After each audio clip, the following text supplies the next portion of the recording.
Hadirin jamaah salat zuhur Masjid Faqih Utsman, wabil khusus keluarga besar Universitas Muhammadiyah Gresik yang saya cintai dan saya banggakan. Alhamdulillah, kita bersyukur pada Allah dan saya merasa berbahagia sekali dipertemukan dengan Bapak Ibu semua, seluruh dosen dan tenaga kependidikan Universitas Muhammadiyah Gresik.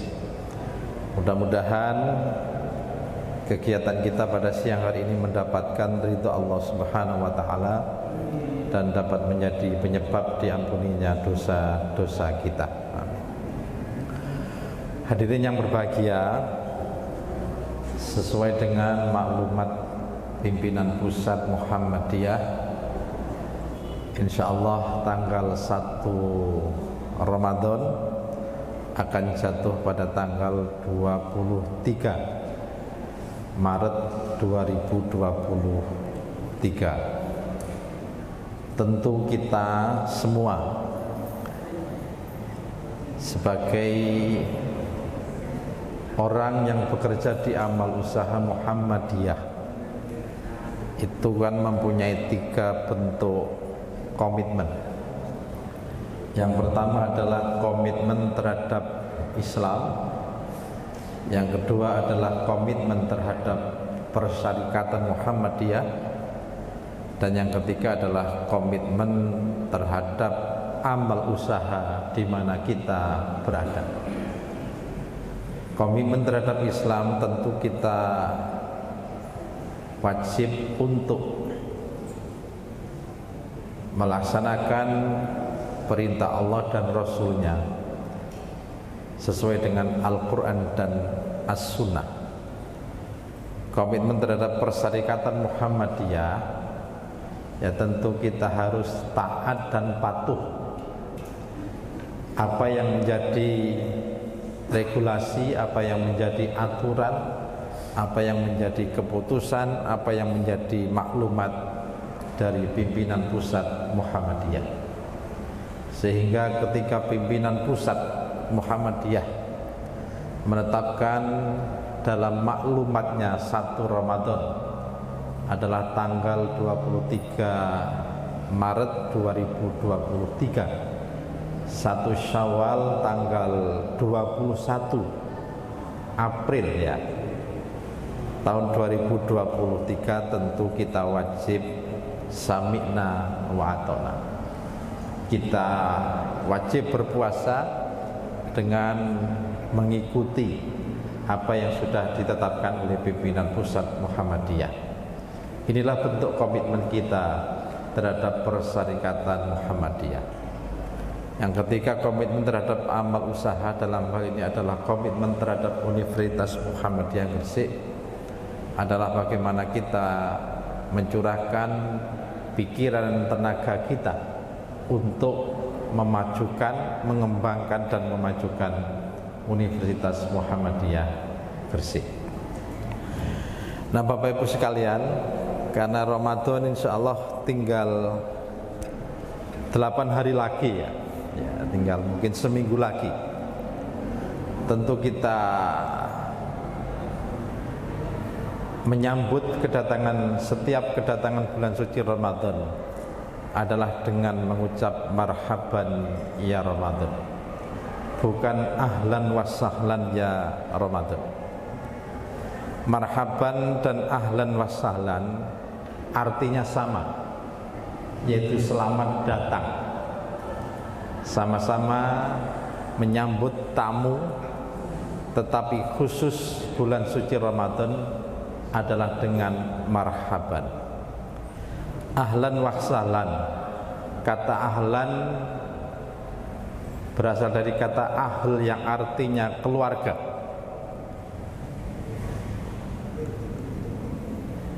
Sahlan dari kata sahal yang artinya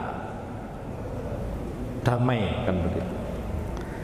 Artinya kita Kemudian kalau Quraisy itu mengartikan dengan dataran landai, dataran rendah. Ketika menyambut tamu tentu tidak ada yang kemudian hal-hal yang istimewa yang kita dapatkan mungkin seperti itu. Maka sehingga ahlan wassalan lebih cocok untuk menyambut keluarga kita, menyambut saudara kita yang mungkin datang dari desa, datang dari tempat lain untuk berkunjung ke tempat kita. Tetapi meskipun demikian, kadangkala kita ini kalau kedatangan keluarga kita, terutama yang dari daerah, biasanya masih ada perasaan berat, rodok ngersolo kan begitu ya.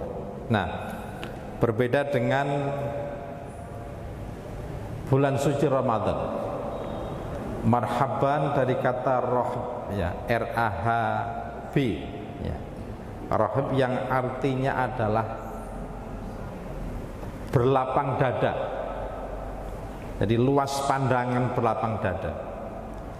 Artinya kita ini menyambut bulan suci Ramadan tentu dengan lapang dada, dengan kegembiraan. Tidak mungkin kita ini menyambut bulan suci Ramadan itu ngersolo. Wis poso maneh rek kan gitu ya. Nah, kan ndak.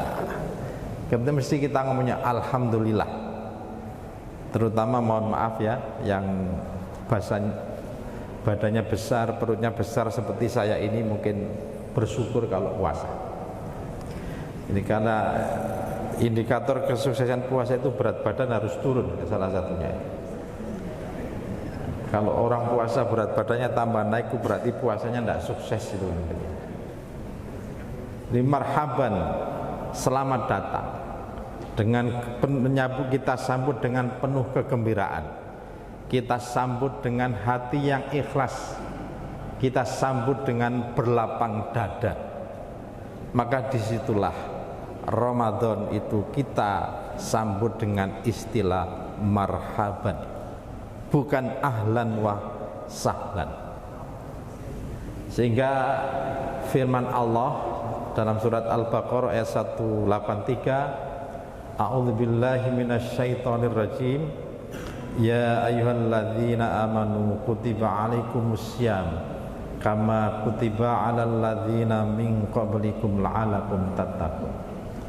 Wahai orang-orang yang beriman, diwajibkan kepada kamu berpuasa sebagaimana diwajibkan kepada orang-orang terdahulu dari kamu, la'alakum tattaqun, agar kamu menjadi orang yang bertakwa. Kenapa marhaban? Karena ini nanti ada pekerjaan mendaki yang harus kita lakukan selama kita mengarungi bulan suci Ramadan. Ada hal-hal yang menjadi tantangan tersendiri ketika kita berada di bulan suci Ramadan. Sehingga kata Allah, la'allakum tattaqun, tidak semua orang berpuasa itu nanti menjadi orang yang bertakwa. La'allakum tattaqun itu kan supaya atau agar kamu menjadi orang yang bertakwa. Bukan terus nek wong poso iku langsung bertakwa, tidak. Sejauh mana dia bisa melewati bukit-bukit yang mendaki di dalam bulan suci Ramadan. Kalau kita bisa melakukan dan sekaligus bisa melewati hal-hal yang harus kita daki dalam selama bulan suci Ramadan, insya Allah hasilnya adalah akan menjadi orang yang bertakwa. Tapi kalau kita gagal, ya tentu hanya lapar dan dahaga saja. Sebagaimana Rasulullah mengatakan, kamin shaimin laisa lahu min siyamihi ilal ju'i wal atas. Banyak di antara kalian yang berpuasa tetapi hanya lapar dan dahaga saja yang dia dapatkan. Makanya ada dua hal yang sangat menentukan apakah nanti kita itu bisa menjadi orang yang bertakwa di akhir Ramadan, atau justru kita ini gagal? Maka yang pertama adalah kualitas iman kita, dan yang kedua adalah kualitas puasa yang kita lakukan. Maka disinilah kalau kata Quraisy itu perlu orang puasa itu menyiapkan diri, itu perlu.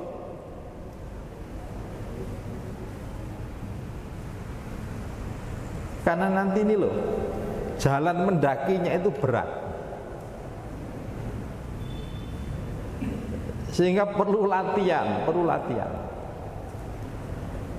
Orang mau haji saja itu harus latihan jalan kaki, mau tawaf ya, mau lempar jumrah itu kan berjalan kaki. Semuanya membutuhkan fisik yang bagus, semuanya membutuhkan energi yang cukup, kan begitu. Nah, untuk menggapai itu maka perlu latihan jalan kaki. Nah, tentu dalam hal bulan suci Ramadan ini jalan mendakinya adalah bagaimana amaliyah kita selama bulan suci Ramadan. Karena hasilnya nanti kan ya di dalam surat Ali Imran ayat 134 itu, alladzina yunfikuna fis-sarai wad-dharra wal kadiminal ghaidha wal afina 'anin nas wallahu yuhibbul muhsinin. Itu nanti adalah hasil dari puasa yang kita lakukan. Ciri orang bertakwa itu kan orang yang gemar berinfak, gemar bersedekah, baik dikala rizkinya banyak maupun dikala rizkinya sedikit. Yang kedua, wal kadhiminal ghaidha, yang bisa menahan nafsu amarah, wal afina aninas, dan suka menjadi pemaaf, memaafkan kesalahan orang lain. Wallahu yuhibbul muhsinin. Allah itu mencintai orang-orang yang senantiasa berbuat kebaikan. Nah, maka harus dipersiapkan. Baru nanti kita ini akan melalui mengawali Ramadan, jalan mendakinya itu ibaratnya di lereng gunung, sampai nanti kemudian puncaknya adalah pada akhir bulan Ramadan.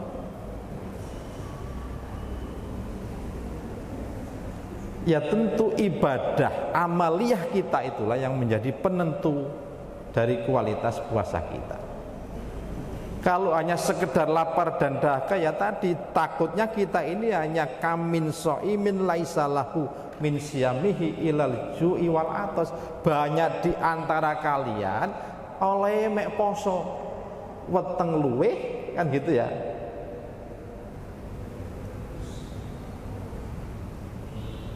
Awak kuru, nah, berat badannya tambah berkurang. Ini saya sedikit ya. Ini kesehatan ya. Orang puasa itu mestine berat badannya itu mudun. Logikanya apa loh? Nek gak puasa itu mangan ping 3. Ya. Tapi nek puasa kan mangane mek ping 7. Aktivitasnya podo, ya kan, kita tidak mungkin dalam puasa itu mengurangi. Ya kalau di sini mungkin jam kerja, di kita jam kerja iyalah, tapi kurangnya ya mau 1 jam. Aktivitasnya tambah banyak, bekerja seperti biasa, tapi harus sholat tarawih, harus membaca Al-Quran. Nah, apalagi kita yang punya kewajiban harus menjadi mubaligh, keliling ke sana sini, kan begitu. Sehingga apa? Dengan 3 kali makan dibanding 2 kali makan berarti ada asupan yang berkurang. Karena asupan berkurang sementara aktivitas justru bertambah banyak, mau tidak mau berarti ada cadangan kalori yang harus dipecah di dalam tubuh kita. Nah, saya ini perutnya menjadi berkurang. Mesti yang gemuk-gemuk nanti perutnya akan menjadi rodok langsing. Sehingga apa? Logikanya berat badan mesti turun. Lah kita ingin nek wayahe akhir Ramadan terus ngomong ini alhamdulillah poso-poso berat badan mundak, iku salah rek iku. Iku posoe gak sukses. Yang sukses itu ya mesti berat badannya harus turun. Entah 1-2 kilo. Ya kecuali nek mari terawih mangan maneh ya, itu sekedar membalik waktu makan. Tapi kalau puasa betul hanya buka dan sahur dua kali. Nah kalau berat badan turun, insya Allah fisik kita akan lebih baik. Dalam berbagai penelitian, puasa itu bisa menurunkan kadar SGOT, SGPT. Puasa itu bisa menurunkan kadar gula. Puasa itu bisa menurunkan trigliserida, menurunkan kadar kolesterol LDL kita, kolesterol jahat kita. Fungsi hati menjadi lebih baik karena SGOT, SGPT menurun. Gula kita turun sehingga risiko gula kita turun, TG kita turun, kolesterol LDL kita turun sehingga risiko terhadap penyakit jantung menjadi berkurang. Nah, tetapi yang lebih penting lagi, fisik itu adalah efek samping. Tetapi amaliyah kita, amal ibadah yang kita lakukan selama Ramadan itulah yang akan bisa menghasilkan ketakwaan di akhir Ramadan. Maka Rasulullah SAW menganjurkan kepada kita agar pada saat Ramadan kita melakukan sholat malam atau qiyamul Ramadan. Sholat malam, sholat tahajud yang dilaksanakan pada bulan suci Ramadan, yaitulah qiyamul Ramadan. Rakaate ya padha, wis gak perlu ditambah maneh. Kalau kita sore sudah tarawih ya sudah, ndak malamnya ndak usah sholat tahajud, padha ae sama saja. Kadang kita ini ya ini kalau faham agama menurut Muhammadiyah ya ndak, ya sudah kalau sudah. Tapi kalau kita ingin mengakhirkan qiyamul Ramadan kita sepertiga malam terakhir, yaitu yang lebih bagus. Tapi kalau bagi yang tidak biasa, sepertiga malam awal itu juga boleh. Tapi tidak perlu lagi kemudian wis traweh tahajud maneh, enggak usah. Cukup. Kecuali kalau kita menunda waktu witir kita. Nah, itu kan harus kita lakukan selama bulan suci Ramadan. Meskipun sifatnya sunnah muakkad, tetapi itulah amal-amal yang sunnah di bulan suci Ramadan itu jumlahnya dilipat gandakan oleh Allah. Pahalanya karena membaca Al-Quran,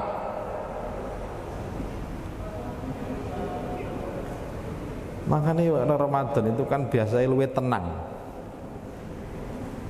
Hati kita itu menjadi tenang. Senajan utangnya akeh tapi nek Ramadan itu mesti tenang ae. Karena apa? Kedekatan kita dengan Allah. Salat malam yo rajin, ya. Maca Qur'ane yo bendina. Gitu.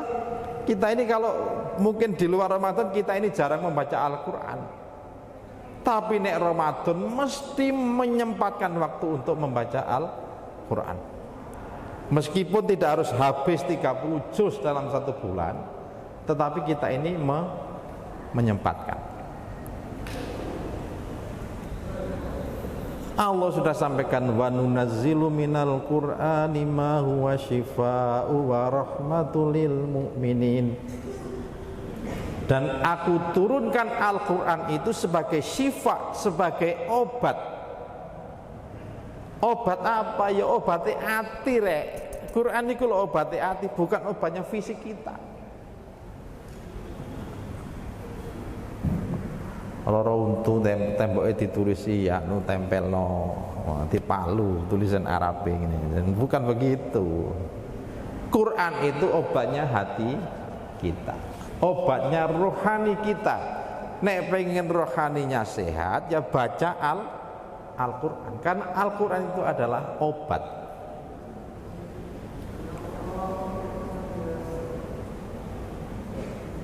Maka mesti kita akan menyebarkan. Maka disitulah kenapa kalau Ramadan ini hati kita tenangnya luar biasa.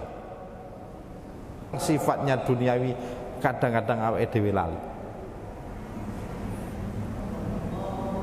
Wayahe ngangsur utang yo lali gitu ya. Inilah, ini jalan mendaki. Maka inilah yang membedakan orang beriman dengan tidak beriman. Orang beriman itu nek nglakoni dosa mesti atine gelisah.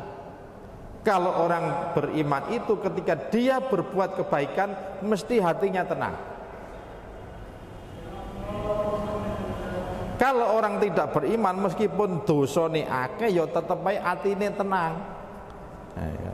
Karena dia sudah ditutup hatinya oleh Allah. Maka membaca Al-Quran,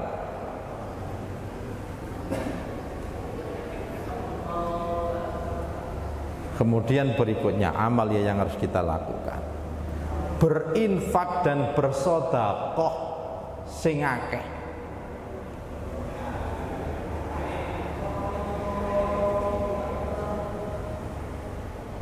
Berinfak dan bersedekah, berbagi. Wong poso iku ngrasakno lesu. Berarti kita ini kan belajar merasakan bagaimana orang yang kelaparan. Merasakan seperti apa yang dirasakan seseorang ketika dia kelaparan.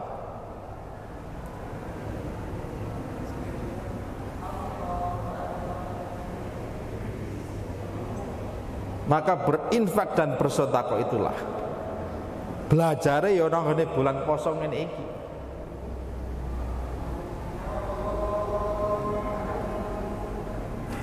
Ya tentu di luar Ramadan juga harus sama. Hasil poso ini nanti ya kita implementasikan di luar Ramadan. Bukan terus nek wayahe Ramadan loman, nek nang ngene luar Ramadan balik maneh, bukan. Sama saja. Artinya proses pembelajaran di bulan Ramadan inilah kita lanjutkan.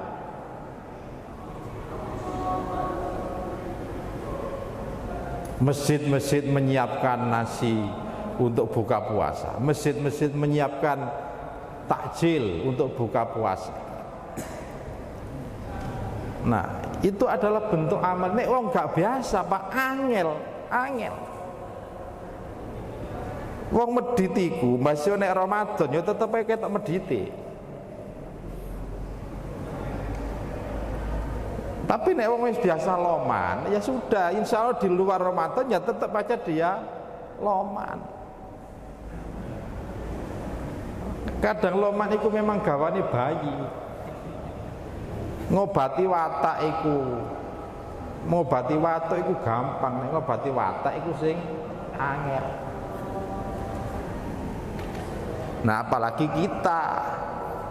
kita ini kalau sudah diamanati ngelola amal usaha Muhammadiyah ya rodok loman kuduan mesti ini kan begitu. Ini masjid saya itu, kami di Surabaya itu mengelola 2 masjid. Masjid kampus ya seperti yang bangunannya Syekh Khuri itu, sama Masjid Ma'had Umar bin Khattab. Mereka ngajukan kepada kami rektor untuk dibantu kebutuhan operasional selama Ramadan. hampir 200 juta lah gitu ya. Saya bilang kayak ono sampai niku nek amale akeh ku mesti barokah akeh. Saya bilang ke Warek dua saya Pak Anwar, bukan Warek dua Gresik loh ya. Ke Warek dua saya Bu Enda. Sampai kayak no pengajuan takmir masjid Umar bin Khattab karo takmir masjid Mas Kiai Mas Mansur Al-Khuri itu, supaya sampai oleh barokah.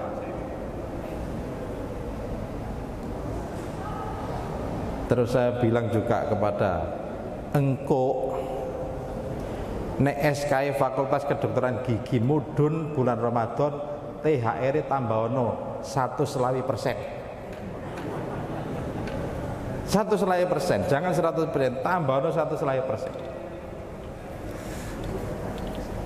Karena saya sadar betul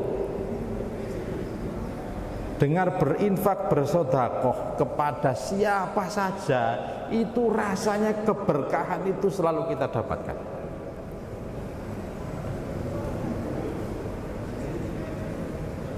Saya mohon maaf Pak Parno, Pak Anwar ya, kita ini sudah divisitasi FKG kita tanggal 7 Maret kemarin dari Kementerian Pendidikan dan Kebudayaan. Tadi sudah dikabari insya Allah sudah ke Biro Hukum, tinggal menunggu SK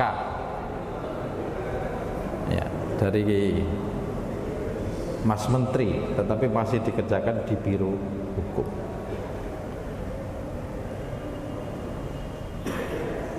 Saya pikir kenapa begitu mudah kan begitu kalau saya ini. Kita ini sudah punya FK, kita sudah punya FKG, insya Allah kan begitu. Ya mungkin inilah kemudahan yang diberikan Allah ketika kami ini mau berbagi. Ketika kami ini di Universitas Muhammadiyah Surabaya ini mau peduli dengan orang lain. Kami ini bantu STI Muhammadiyah Tuban itu untuk memberikan subsidi untuk gaji. Ada beberapa kepala SD Muhammadiyah di Surabaya itu yang kita berikan bantuan untuk gajinya ya, untuk kepala sekolah yang mungkin masih baru itu.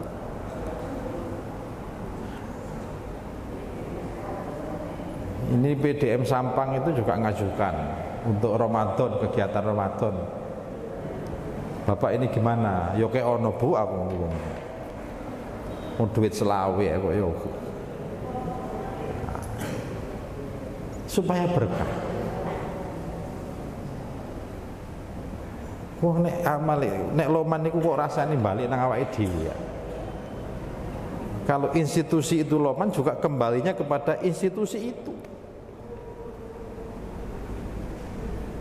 Kadang kita ini takut berbagi, kadang kita ini takut berinfak, kadang kita ini takut bersedekah karena takut duit itu malah kurang. Saya tidak terlalu ngikuti ilmu akuntansi ini menungso loh ya aku. Aku itu duwe akuntansi ini Gusti Allah gitu ya saya. Aku nemelo Pak Anwar dadi medit aku. Karena hitungannya mesti matematikanya manusia. Matematikanya manusia itu kadang-kadang kalau tidak dilandasi dengan ketauhidan yang baik, maka dia takut untuk berbagi.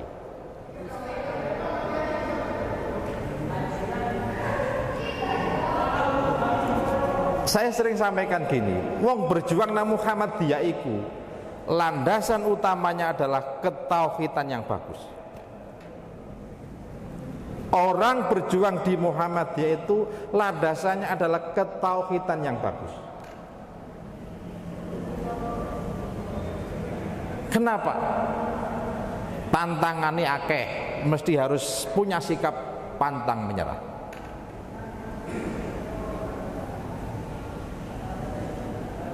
Kita harus banyak peduli, karena tidak semua amal usaha itu seperti kita. Tadi saya sampaikan, STI Muhammadiyah Tuban itu masih perlu uluran tangan kita misalnya. Makanya ayat ini yang selalu menginspirasi saya, surat Fusilat ayat 30. Ini doktrin ketauhidan dan dijamin janji Allah itu pasti akan dipenuhi. Surat Fusilat ayat 30 Allah katakan begini, innalladzina qalu rabbunallahu summastaqamu tatanazzalu alaihimul malaikah alla takhafu wa la tahzanu wa absiru bil jannati lati kuntum tu'adun. Sesungguhnya orang-orang yang mengatakan Rabb kami, Tuhan kami adalah Allah. Ini doktrin ketauhidan. Dan dia istiqomah, dia pegang betul ketauhidannya itu. Maka kata Allah, tatanazzalu alaihimul malaikah. Malaikat akan turun memberikan penguatan kepada kita. Apa kata malaikat? Allah takhafu wala tahzanu. Jangan kamu takut, jangan kamu gelisah.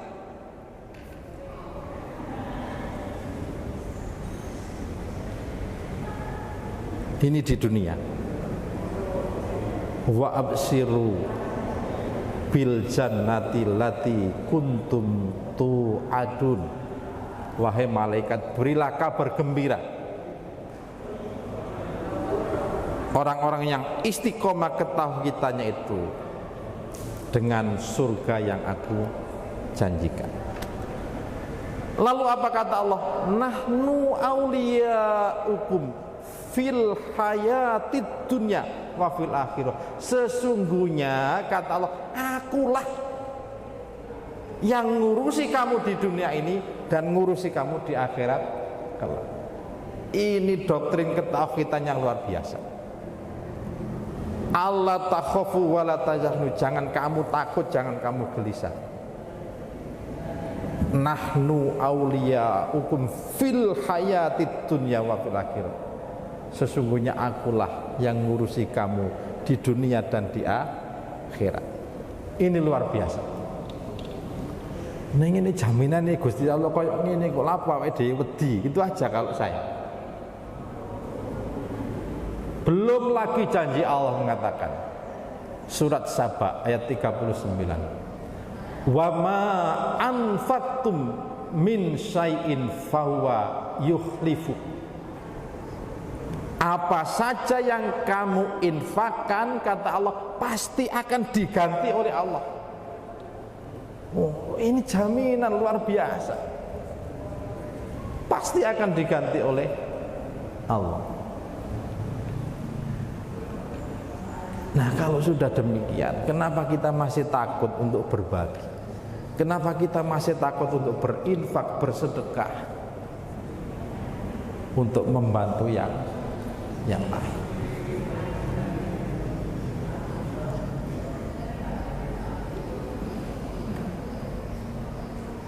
Maka berbagilah.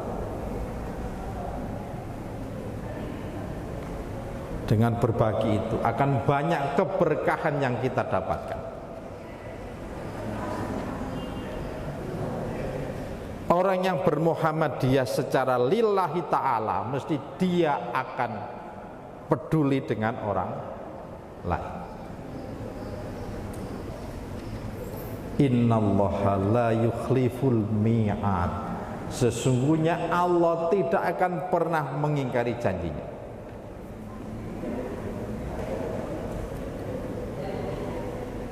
Kami merasakan seperti itu. Nah, ini sharing ya untuk teman-teman di UFG ini. Saya jadi rektor itu ya, karena saya kira rektor ya, soalnya jadi double kan saya ini. Saya masih tahun depan habis diminta menghabiskan sekalian.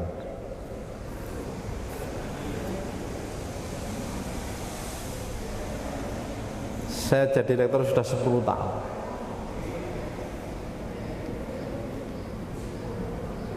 Awal-awal dulu itu juga dalam kondisi yang sama, podo susah kan begitu. Dulu nek wae gajian ya sering utang, jadi kan gitu sama. Itu karena awal-awal saya diserai mahasiswanya 2637 waktu itu, saya ingat betul.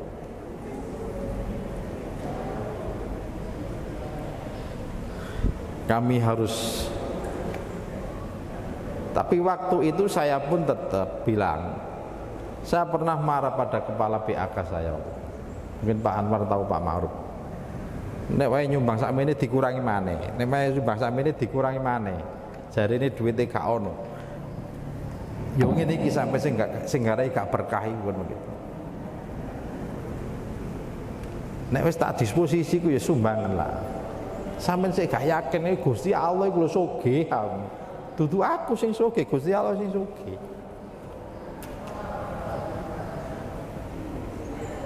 Jadi saya nyumbang AMM, nyumbang berapa? 1,5 dikurangi separuh, tadi 750. Nyumbang ngopo maneh? Aisyah 1 juta dadi 500. Lho sampeyan kurangi. Yo ngene iki sing gare gak berkah. Siji sampeyan gak tahan nang aku, ya kan? Nomor loro sampeyan wedi kan ilmu akuntansi, karena di akuntansi kan akuntansi ini sampeyan matematika menungso karo Gusti Allah itu beda, itu beda.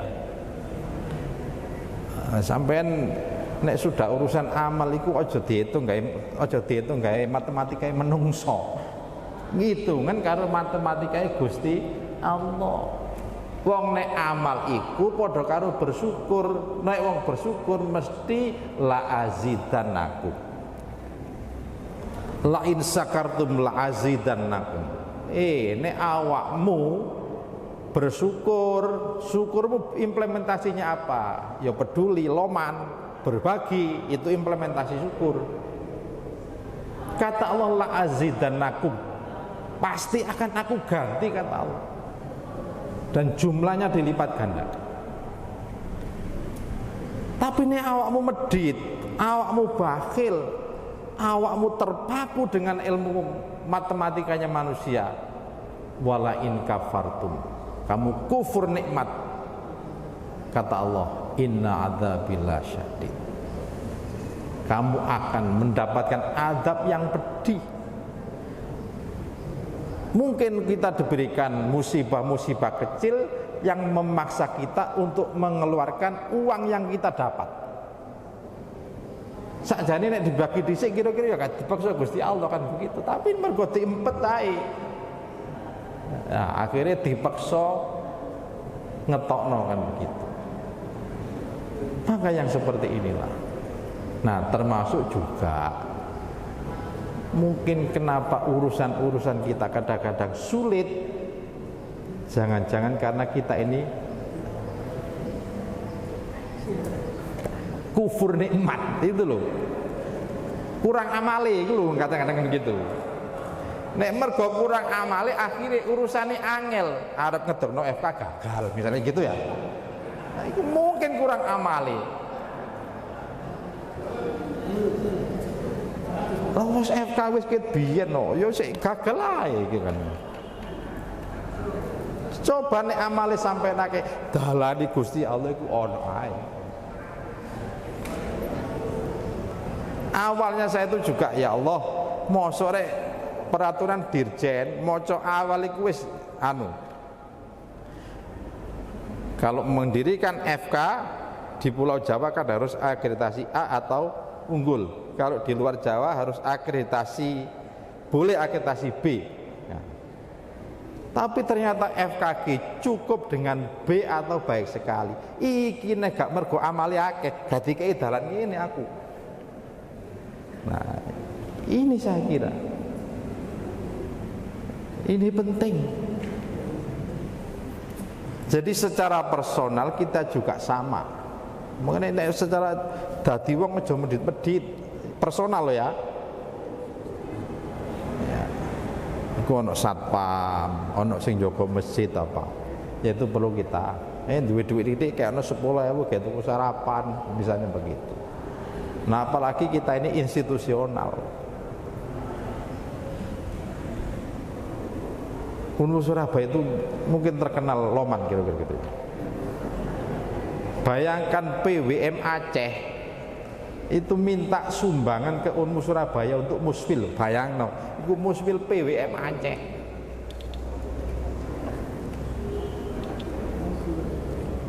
Nah, itu musfil Aceh lho apa njaluk nang Unmu Surabaya. ITBM Wakatobi. Njaluk bantuan pengadaan sarana prasarana. Kami yang di Bali itu juga sama. Bali itu kami bantu 250 juta ya. Di Pacitan itu kami bantu untuk 250 juta. Di Malaysia itu ya kami juga berkontribusi itu. 3 miliar itu kita berikan untuk pendirian UMAM itu. Tetapi dari situlah banyak keberkahan yang kita dapat. Ya seperti mungkin FKG ini RP gawe A terus dirjeni dilalekno dadi B kan begitu ya. Ya itulah saya kira. Kok bisa beda ya? Kan sama-sama fakultas kedokteran dan sama-sama medisnya kan begitu, tapi iso beda kan. Sehingga alhamdulillah kami bisa menyiapkan sampai proses visitasi dan insya Allah mendapatkan SK mudah-mudahan awal Ramadan ini. Dan saya sudah nadar nek kate SK FKG tak terima bulan Ramadan THR tidak 100% take home pay, tapi 100% take home pay. 125% take home pay. Itu bentuk syukur saya. Nek syukur istilah engko ditambahi nikmat maneh. Sekarang FKG itu sumbangan sukarela yo akeh Pak Anwar. Saya nanti makanya jam 2 itu rapat kelulusan FK tes CBT FK untuk gelombang 1. Kami ini kan menerapkan gelombang 1 DPP plus sumbangan sukarela minimal 100 juta. Mesti ini suka maksud untuk sukarela. Nanti gelombang 2 DPP 225 juta plus minimal 125 juta. Nanti gelombang 3 DPP plus minimal sukarela 150 juta. Nanti FKG itu kira-kira DPP-nya 200 juta. Sukarela itu beruh kan gitu ya. Ya, tapi yang inilah saya kira. Nah, Ramadan itu yang mengajarkan kita untuk seperti itu. Berinfak, bersedekah. Makanya hasilnya nanti apa? Orang bertakwa itu tadi yang saya sampaikan, alladzina yunfikuna fis-sarai wad-dara. Orang yang gemar berinfak baik dikala lapang maupun dikala sempit. Jadi orang bertakwa itu bukan terus nek duitnya akeh amal, nek duitnya titik gak amal, bukan, podo amali sesuai dengan kondisi kan begitu. Bukan terus gak blas, bukan. Nah apalagi kalau kita begini ono Bu Rektor tambah enak kasih. Saya itu Pak, mohon maaf, di kami di Unmu Surabaya itu dokter itu tak kayak tunjangan dokter Pak. Tunjangan dokter itu ada Pak 1,5 juta itu.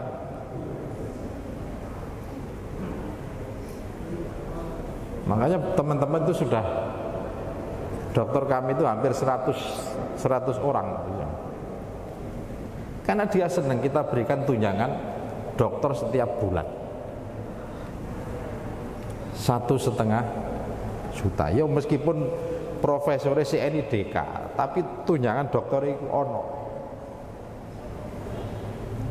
Bahkan saya tuh bercita-cita nek iso seluruh dosen karyawan sing gurung tau numpak pesawat budalno numpak pesawat kabeh. Mbok nang gone Jember, mbok nang Banyuwangi pokoknya numpak pesawat. Itu cita-cita saya. Saya bilang ke Warik 2 sebelum saya mengakhiri jabatan saya sebagai rektor, seluruh dosen dan karyawan harus pernah naik pesawat terbang. Menyenangkan orang Pak Anwar itu, membuat senang dosen, membuat senang karyawan, membahagiakan orang lain itu, kebahagiaannya akan kembali kepada diri kita. Kadang saya itu kalau driver saya, bapak saya kok belum pernah naik pesawat ya, mosok sih awakmu kan gitu ya. Numpak kereta sing eksekutif gurung tahu kan itu ya, apa maneh sing pesawat. Maka Ramadan ini harus bisa menjadi momen kita untuk merubah, ya, untuk merubah. Karena la'alakum tattaqun itu ya tergantung dari apa yang kita lakukan di bulan suci Ramadan.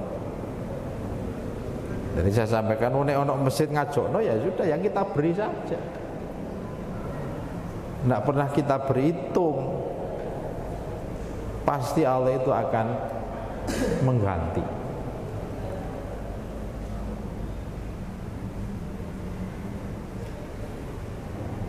Para jamaah yang berbahagia, mungkin ini yang bisa saya sampaikan, dan insya Allah ada waktu seminggu untuk menyiapkan atau menyambut bulan suci Ramadan. Saya katakan tadi, kualitas iman dan kualitas puasa kita itu sangat menentukan hasil akhir dari puasa yang kita lakukan. Mudah-mudahan ini bisa menjadi bahan renungan bagi kita semua. Kurang lebihnya mohon dimaafkan. Nasrun minallah wa fathun qarib wa basyiril mu'minin. Wassalamualaikum warahmatullahi wabarakatuh.